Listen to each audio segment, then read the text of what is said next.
Tarde Notícias Agrícolas. Voltamos aqui com os nossos boletins e o destaque neste momento é para o setor sucroenergético. A gente vai tentar entender um pouco dessas preocupações do setor, né, por conta da condição bastante adversa de estiagem em várias regiões produtoras. A gente tem ouvido produtores aí ao longo dos últimos meses, né?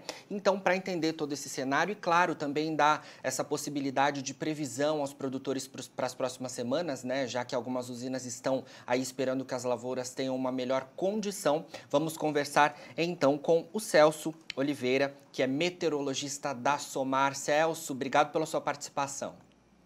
Pois não, muito obrigado. Boa tarde a todos.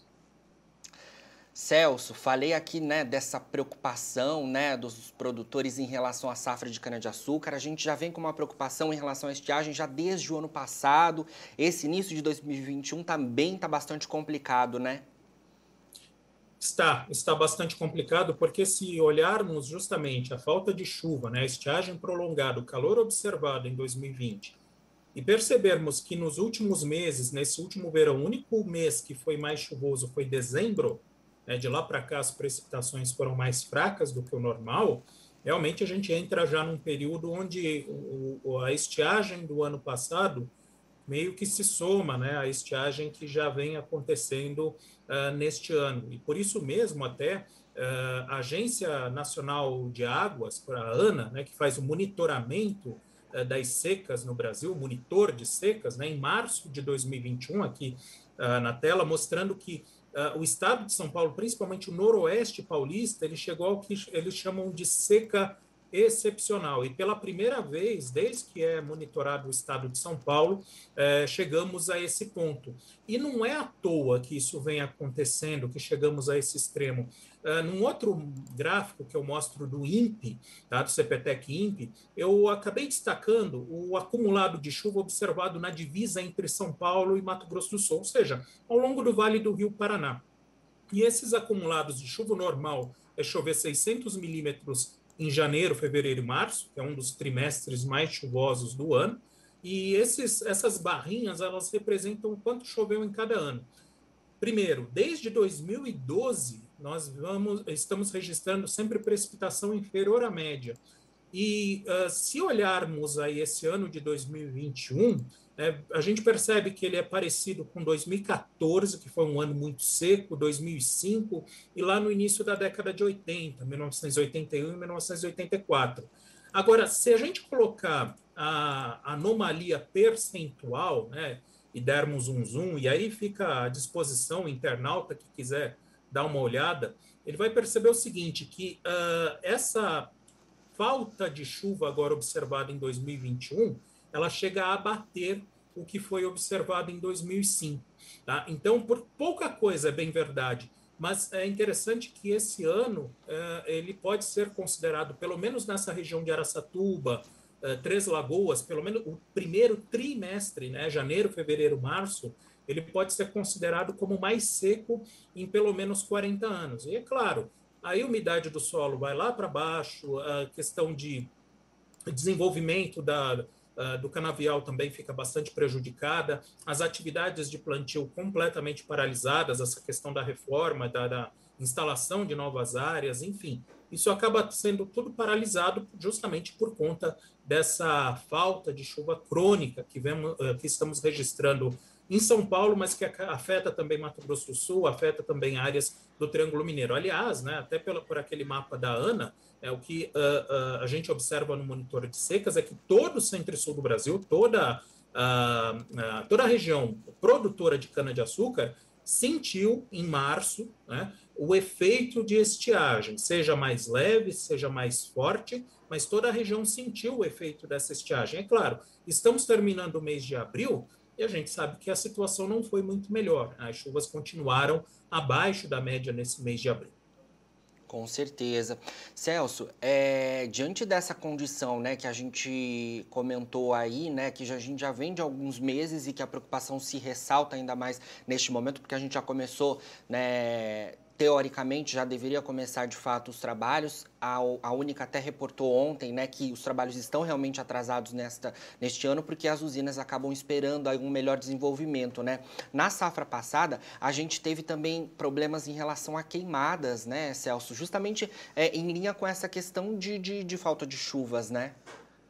Sim, sim, o ano passado foi terrível, porque, embora o verão até tenha sido bom, uma boa distribuição de chuva, a gente viu ali no gráfico que fechou abaixo da média, mas a distribuição até foi boa no verão retrasado.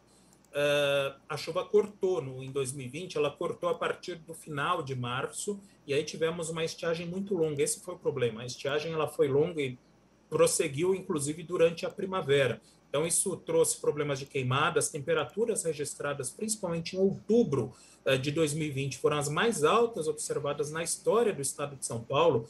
O município de Lins, no centro-oeste do estado, registrou a temperatura de 43 graus e meio, algo que não era observado desde a década de 30 aqui no estado de São Paulo, e superou, na verdade, esse observado da década de 30. E qual que é a questão, né? Agora, o problema é que a sua condição inicial, né, a condição inicial do centro e sul do Brasil é ruim. Então, e as projeções, né, elas não indicam uma melhora. Muitas vezes, né, eu converso com clientes, com produtores da Somar Meteorologia, e eu digo o seguinte: se o mês de março não ajuda, não vai esperar que o outono vai ser muito melhor, né? Então, muitas vezes a gente tem um abril chuvoso porque o março foi chuvoso, ou seja, há uma energia na atmosfera que faz com que a precipitação ela prossiga por mais tempo, avançando outono adentro. Agora, nesse ano, o que aconteceu? No final de março, a chuva já começou a perder intensidade em boa parte aqui do centro e sul do Brasil. Aí o abril ele foi uma consequência. E o maio, infelizmente, também vai ser uma consequência. Eu trouxe aqui um mapa, deixa eu até ajeitar aqui, baixar um pouquinho, mostrar para vocês, que aqui, na verdade, é um mapa que é lá na frente, tá? Que eu vou mostrar aqui, e esse aqui. Esse mapa, ele é o mapa do acumulado de chuva por semana. É usado aí principalmente por empresas de energia elétrica, mas ele vai servir para a gente tomar também, para olhar aí qual vai ser o cenário da precipitação nos próximos meses. E aqui embaixo está a legenda, é o modelo CFS, modelo americano, tá? Rodado aí pela NOAA. E, bom, aqui tem o acumulado, valores aí a partir dos 50, 35 milímetros é o verde, tá? Isso numa semana, precipitação numa semana, é a precipitação prevista para a primeira semana de maio. O fato é que temos uma condição agora na semana que vem, em maio, da formação de um bloqueio atmosférico. O que significa isso? Significa o seguinte, que as frentes frias que deveriam subir pelo Brasil trazendo chuva, elas vão ficar presas na altura do Rio Grande do Sul. Com isso, o Brasil inteiro seca. Na verdade, boa parte do país, aí desde a área produtora do Paraná, sul do Mato Grosso do Sul, avançando até o centro de Goiás, Mato Grosso, toda essa região passa por um período mais seco. E se avançarmos um pouco mais, aí do dia 8 ao dia 14, ou seja, na segunda semana de maio, percebemos que esse padrão de bloqueio ele prossegue. Até parece aí o cinza, né? O cinza aqui sobre São Paulo, Mato Grosso do Sul, representa chuva inferior a 7 milímetros. Ou seja, não é nada, apesar né? é muito pouco, não muda o ambiente agrícola. Então, o grosso mesmo da chuva, as precipitações mais intensas, né? Nessa cor mais forte, aí mais perto do vermelho, do amarelo, elas ficam concentradas de novo no sul. Vamos descer mais uma semana, vamos para a terceira semana de maio, onde a situação continua inalterada, né? As frentes frias mais fracas lá na altura da região sul, Santa Catarina, Rio Grande do Sul, mas o fato é que a precipitação não consegue avançar na direção das áreas produtoras. E finalmente, quando chegamos aí na virada, na última semana de maio, 22 a 28 de maio, é que a gente começa a perceber uma mudança de padrão. Não há um acumulado ainda muito significativo, né? Principalmente região do Mato Grosso do Sul é que tem uma precipitação um pouco mais organizada, aí chegando perto dos 10 milímetros, mas o que chama atenção é que nessa virada de maio para junho, aí sim a chuva começa a avançar. E isso acontece por quê? Porque, embora atualmente estejamos aí, fala-se muito no término do Laninha, e de fato o fenômeno Laninha ele praticamente terminou no Oceano Pacífico, a chuva de meio de ano no Brasil ela é muito dependente da temperatura do Pacífico, mas perto aqui da costa do Equador, do Peru, enfim, da perto da costa da América do Sul. O fato é que essa água, atualmente, ela está mais fria do que o normal. E uma água mais fria do que o normal, ela deixa a atmosfera menos energética, vamos pensar assim. Ou seja, as frentes frias, elas começam a ter dificuldade para subir pelo Brasil. E o que vai acontecer agora no final de maio para junho? Justamente nesse período é que teremos aí um aquecimento, tá? Um pequeno aquecimento das águas do Pacífico que vai ser suficiente para quebrar esse padrão mais seco. Só que, para quem está precisando de chuva para ontem, essa notícia de precipitação somente na virada de maio para junho, sem dúvida alguma, é um banho de água fria. Não é algo que vá acontecer, essa mudança de padrão não vai, infelizmente, acontecer num curto espaço de tempo. Com certeza, né, produtor? Diante dessas informações, fica bastante em alerta aí, né, Celso? O que eu iria te perguntar, diante dessa previsão, então, de chuvas em áreas produtoras de cana do centro-sul do Brasil, mais para o final do mês de maio, né, aí um mês, né, à frente praticamente quase, né, Celso? Esse maio mais seco mesmo, como foi em abril, é uma condição dentro da série histórica que seria dentro da normalidade? Seria.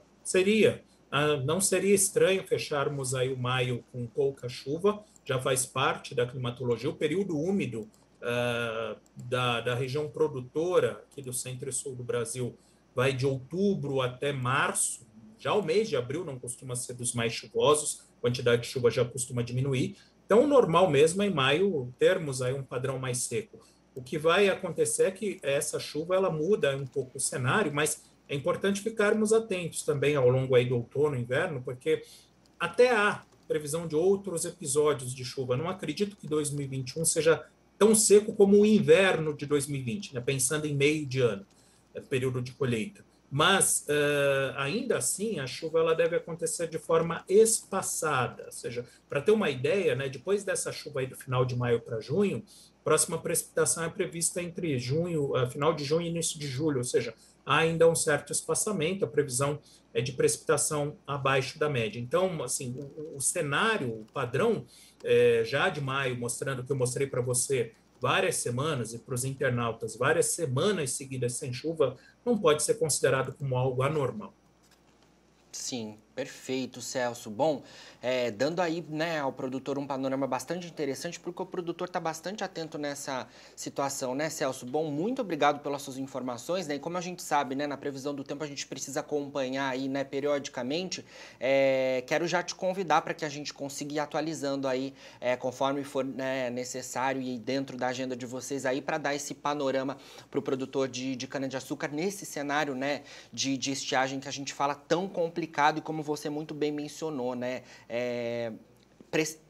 Impressionante, né? Essa seca que a gente está vendo aí em áreas produtoras de cana, né? Isso é histórico mesmo.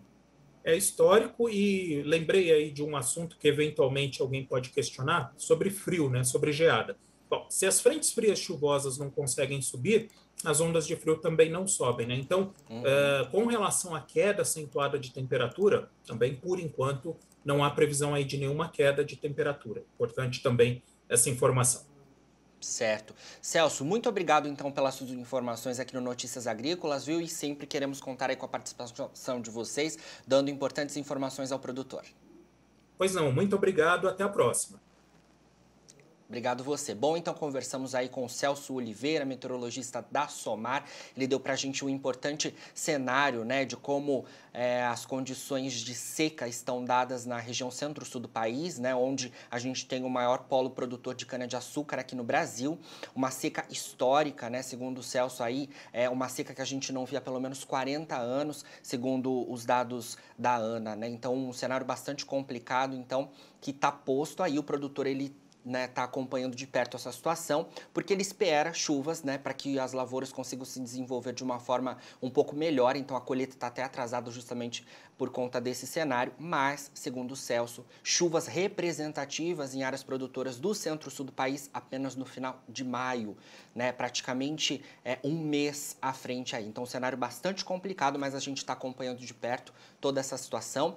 E não se esqueça de seguir o Notícias Agrícolas em todas as redes sociais, estamos Estamos no LinkedIn, no Facebook, no Twitter e também no Instagram. E claro, você pode acompanhar as nossas notícias e os nossos boletins ao vivo através do YouTube. É só se inscrever no nosso canal e também habilitar o sininho para que você receba a todo momento as notificações enquanto estivermos ao vivo aqui com os nossos boletins. Você também pode interagir com os nossos apresentadores, mandar perguntas para os nossos entrevistados, então a gente tem essa interação bastante importante também através do LinkedIn, do YouTube e, claro, aqui no nosso portal que está 24 horas para você. Continue ligado porque a gente segue aqui para que você seja o produtor rural mais bem informado do Brasil. Fique por aí.